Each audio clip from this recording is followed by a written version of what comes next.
सर्वेभ्यो नमो नमः। आपके अपने YouTube चैनल स्टडी सर जी में मैं आप सभी का स्वागत करता हूं। आज हम इस वीडियो के माध्यम से NCERT की कक्षा 7वीं की संस्कृत पुस्तक रुचिरा के 12वें पाठ विद्याधनम के प्रथम 2 श्लोकों को पढ़ेंगे। वीडियो शुरू करने से पहले आप लोगों से अनुरोध है, यदि आप हमारे चैनल पर नए हैं अथवा अभी तक हमारे चैनल को सब्सक्राइब नहीं किया है तो कृपया हमारे चैनल को सब्सक्राइब करें, बेल आइकन भी दबाएं ताकि आने वाली वीडियो का नोटिफिकेशन आप तक पहुंचता रहे। तो आइए शुरू करते हैं। द्वादशः पाठः विद्याधनम्। आइए सबसे पहले श्लोक को पढ़ते हैं। न चौरहार्यं न च राजहार्यं न भ्रातृभाज्यं न च भारकारी व्यये कृते वर्धत एव नित्यं विद्याधनं सर्वधन प्रधानम। आइए श्लोक के अन्वय को देखते हैं। विद्याधनं सर्वधनं प्रधानम अस्ति एतत् न चौर्हार्यं न च राजहार्यं न भ्रातृभाज्यं न च भारकारी अस्ति एतत् व्ययकृते नित्यं वर्धते एव। आइए अन्वय के माध्यम से श्लोक के अर्थ को समझने का प्रयास करते हैं। विद्याधनम सर्वधनम प्रधानम अस्ति। विद्याधनम अर्थात ज्ञान रूपी जो धन है वह सर्वधन प्रधानम सभी धनों में प्रधान है अर्थात श्रेष्ठ है। इस संसार में जितने भी धन हैं उन सभी धनों में जो ज्ञान रूपी धन है वह श्रेष्ठ है। किस प्रकार श्रेष्ठ है, आइए श्लोक की बाकी पंक्तियों से समझने का प्रयास करते हैं। ना चौर्हार्यम अर्थात जिसको चोर नहीं चुरा सकता, ना च राजहार्यम और जिसको राजा छीन नहीं सकता। इस संसार के जितने भी धन हैं उन सभी धनों को चोर चुरा सकता है और राजा कर के माध्यम से छीन भी सकता है, लेकिन ज्ञान रूपी जो धन है इसको ना तो चोर चुरा सकते हैं और ना ही राजा कर के माध्यम से छीन सकते हैं। ना भातृभाज्यम अर्थात ज्ञान रूपी धन को भाई बंटवा भी नहीं सकते हैं। ना च भारकारी और इसमें भार नहीं है अर्थात किसी भी प्रकार का वजन नहीं है, भार से रहित है। व्ययकृते वर्धत एव नित्यम। इस संसार के जितने भी धन हैं व्यय करने पर अर्थात खर्च करने पर घट जाते हैं, लेकिन ज्ञान रूपी जो धन है ये व्यय करने पर हमेशा बढ़ता है। इसीलिए ज्ञान रूपी धन सभी धनों में श्रेष्ठ है। आइए इस श्लोक के कुछ कठिन शब्दों को देखते हैं। चौर्हार्यम चोरों के द्वारा चुराए जाने योग्य। राजहार्यम राजा के द्वारा छीनने योग्य। भ्रातृभाज्यम भाइयों के द्वारा बांटने योग्य। भारकारी भार बढ़ाने वाली।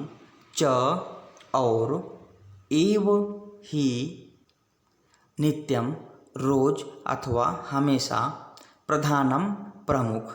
आइए श्लोक के सरलार्थ को देखते हैं। विद्या रूपी धन को कोई चुरा नहीं सकता, राजा ले नहीं सकता, भाइयों में उसका बंटवारा नहीं होता, उसका भार नहीं लगता और खर्च करने से यह बढ़ता है। सचमुच विद्या रूपी धन सभी धनों में श्रेष्ठ है।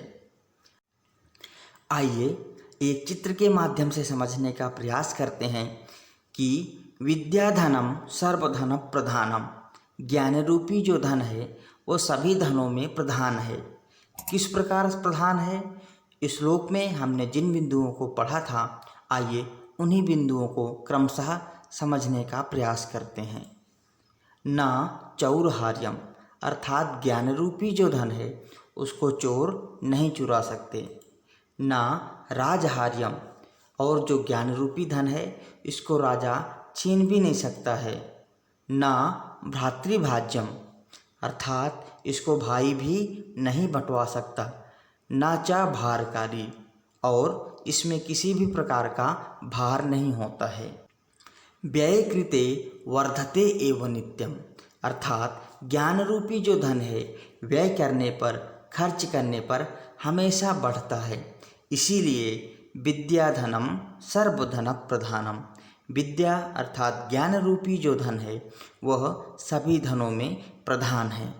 आइए एक बार पुनः श्लोक का उच्चारण करते हैं।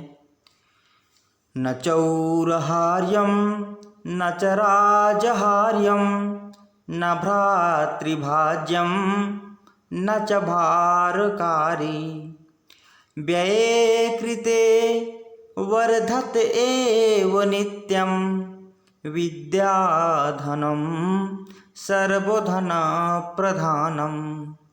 आइए पाठ के अगले श्लोक को पढ़ते हैं। विद्या नाम नरस्य रूपमधिकं प्रच्छन्न गुप्तं धनम, विद्या भोगकरी यशः सुखकरी, विद्या गुरूणां गुरुः, विद्या बंधुजनो विदेश गमने, विद्या परा देवता, विद्या राजसु पूज्यते नहीं धनम, विद्या विहीनः पशुः। आइए श्लोक के अन्वय को समझने का प्रयास करते हैं। विद्या नाम नरस्य रूपमधिकं प्रच्छन्न गुप्तं धनम अस्ति, विद्या भोगकरी यशः सुखकरी, विद्या गुरूणां गुरुः अस्ति, विद्या विदेशगमने बन्धुजनः, विद्या परा देवता, विद्या राजसु पूज्यते नहि धनम, विद्या विहीनः पशुः। आइए अन्वय के माध्यम से श्लोक के अर्थ को समझने का प्रयास करते हैं। विद्या नाम नरस्य रूपम अधिकम, अर्थात ज्ञान रूपी जो धन है, विद्या रूपी जो धन है, यह मनुष्य को अधिक सुंदरता दिलाता है, अर्थात ज्ञान ही मनुष्य की सुंदरता है। प्रच्छन्न गुप्तम धनम, और यह अत्यंत छिपा हुआ धन है, इसे किसी से छिपाने की आवश्यकता नहीं है। विद्या भोग करी, ज्ञान भोग को देने वाली है, भोग अर्थात सुख सुविधा, यशः यश को दिलाने वाली है, मान सम्मान को दिलाने वाली है, सुख करी और सुख को देने वाली है।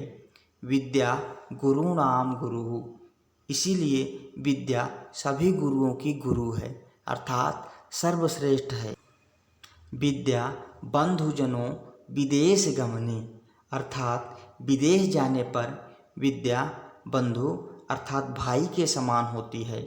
विद्या परा देवता, विद्या सबसे बड़ा देवता है। विद्या राजसु पूज्यते नहीं धनम, ज्ञान को राजा के द्वारा भी पूजा जाता है, धन को नहीं। इसलिए कहा गया है विद्या विहीनः पशुः, विद्या से विहीन अर्थात रहित व्यक्ति पशु के समान होता है। आइए श्लोक के कठिन शब्दों को जानने का प्रयास करते हैं। नरस्य, नर का अर्थात मनुष्य का, प्रच्छन्न गुप्तम अत्यंत गुप्त, भोग करी भोग का साधन उपलब्ध कराने वाली, परा सबसे बड़ी, राजसु राजाओं में, विहीनः विना अथवा रहित। आइए श्लोक के सरलार्थ को देखते हैं। विद्या ही मनुष्य का सच्चा रूप है, छुपा हुआ धन है। विद्या से ही सभी प्रकार के भोग, प्रसिद्धि तथा सुख प्राप्त होते हैं। विद्या ही सबसे बड़ा गुरु है। विद्या ही विदेश जाने पर सच्चा मित्र है। विद्या ही सबसे बड़ा भगवान है। विद्या अर्थात विद्वान को राजा के द्वारा पूजा जाता है, ना कि धन को। इसलिए विद्या के बिना मनुष्य पशु के समान है। आइए चित्र के माध्यम से श्लोक को समझने का प्रयास करते हैं। विद्या अर्थात ज्ञान रूपी धन। इस श्लोक में विद्या के गुणों के बारे में बताया गया है। कौन कौन से गुण हैं, आइए क्रमशः समझने का प्रयास करते हैं। विद्या का सबसे पहला गुण है अधिकम रूपम, अर्थात मनुष्य को अधिक सुंदरता को दिलाने वाला होता है। अगला गुण गुप्तम धनम, यह मनुष्य का सबसे छिपा हुआ धन है। इस धन को छिपाने की आवश्यकता नहीं है। अगला भोग करी, भोग अर्थात सुख सुविधाएं। ज्ञान रूपी धन मनुष्य को सुख सुविधाएं दिलाने वाला होता है। अगला है यश करी, यश अर्थात मान सम्मान प्रतिष्ठा। अगला है सुख करी, अर्थात सुखों को दिलाने वाली होती है। अगला गुरुणाम गुरु, अर्थात विद्या गुरुओं की भी गुरु है। अगला गुण विदेश गमने बंधु, अर्थात विदेश जाने पर भाई के जैसा व्यवहार करती है। अगला गुण परादेवता, अर्थात सबसे बड़ा देवता है।